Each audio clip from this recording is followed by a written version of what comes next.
মহিলা বিশ্বকাপে আমাদের পারফরমেন্স খুব একটা ভালো না। এই মুহূর্তে টিম ইন্ডিয়া সেমিফাইনালে পৌঁছাতে পারবে কিনা এটা নিয়ে প্রশ্ন। যদি সেমিফাইনালে পৌঁছাতে হয় তাহলে আগামী দুটি ম্যাচ ইন্ডিয়াকে জিততে হবে। উমেন্স ওয়ার্ল্ড কাপ 2025-এ সবার আগে কোয়ালিফাই করে গেছে সেমিফাইনালের জন্য অস্ট্রেলিয়া। গতকাল ইংল্যান্ড মাত্র 4 রানে ইন্ডিয়াকে হারিয়েছে এবং তারাও কোয়ালিফাই করে গেছে। সাউথ আফ্রিকা অলমোস্ট তারা কোয়ালিফাই করে আছে 5 ম্যাচে 8 পয়েন্ট, কিন্তু ইন্ডিয়া 5 ম্যাচে 4 পয়েন্ট, নিউজিল্যান্ড 5 ম্যাচে 4 পয়েন্ট। ইন্ডিয়া এবং নিউজিল্যান্ড এই দুটি দলের ভেতরে যে কোনো একটি দল সুপার 4-এ মানে সেমিফাইনালে পৌঁছাবে। বিষয় হলো যে আগামী ম্যাচ 23 অক্টোবর আছে নিউজিল্যান্ড এবং ইন্ডিয়া। সেদিনই ডিসাইড হবে কারা সেমিফাইনাল খেলবে। কারণ নিউজিল্যান্ড যদি জেতে তাহলে নিউজিল্যান্ডের হয়ে যাবে 6 পয়েন্ট এবং ইন্ডিয়া যদি জেতে তাহলে ইন্ডিয়ারও হয়ে যাবে 6 পয়েন্ট। তারপরে একটা ম্যাচ আছে ইন্ডিয়া এবং বাংলাদেশের, সেদিনও ইন্ডিয়াকে জিততে হবে, তাহলে ইন্ডিয়ার হবে 8 পয়েন্ট। নিউজিল্যান্ডেরও দুটো ম্যাচ আছে, দেখা যাক কি হয়। তবে আমরা টুর্নামেন্টের শুরুটা ভালো করি, প্রথম দুটি ম্যাচ আমরা জিতি, শ্রীলঙ্কাকে হারাই, তারপরে হারাই আমরা পাকিস্তানকে, তারপরে টানা 3টি ম্যাচের হার।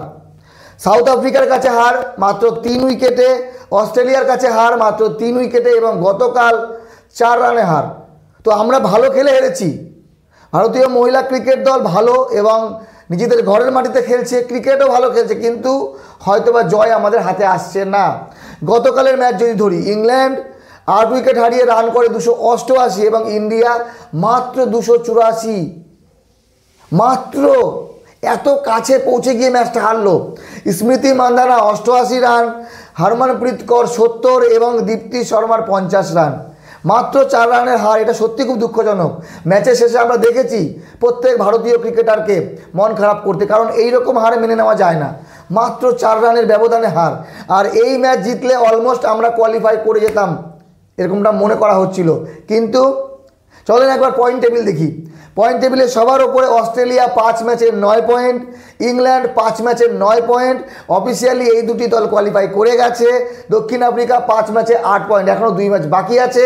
যদি কোনো একটা ম্যাচ বৃষ্টির কারণে না হয় তাহলে কোয়ালিফাই করে যাবে দক্ষিণ আফ্রিকা, আর একটা ম্যাচ জিতলে তো কোয়ালিফাই করবেই।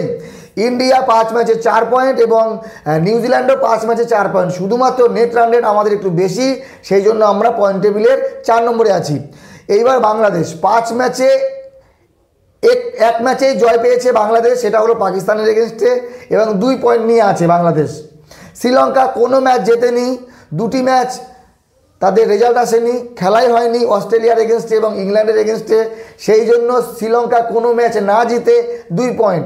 এবং পাকিস্তান 5 ম্যাচে 5টিতেই হার, কোনো ম্যাচ জিততে পারেনি, পাকিস্তান বেরিয়ে গেছে। শ্রীলঙ্কা কোয়ালিফাই করতে পারবে না এবং বাংলাদেশও সেমিফাইনালে কোয়ালিফাই করতে পারবে না এমনটা মনে হচ্ছে।